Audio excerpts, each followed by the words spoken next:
Lain-laing serbisyo og mini job fair ang gipahigayon karong adlaw alang sa mga biktima sa sunog sa Mandawi nga gipahiluna sa Cebu International Convention Center. Si Chona Carion sa report. Ni-assister ang local civil registrar sa mga biktima sa sunog kan sa mga dokumento na apil kaugdaw. Pinaagi sa pagtabang paghimog affidavit. Kini aron makakuha silang balik sa ilang mga birth or marriage certificates. Aduna usay gipahigayong livelihood training sama sa masonry alang sa mga lalaki ug haircut, manicure ug pedicure alang sa mga kababayan.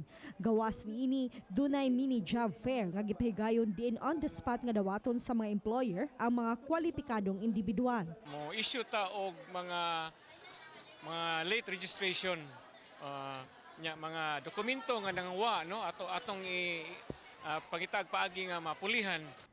Sa pagkakaroon, moabot sa 3,929 ka mga biktima sa sunog sa Barangay Giso ug Mantuyong ang temporaryong gipahiluna diha sa CICC.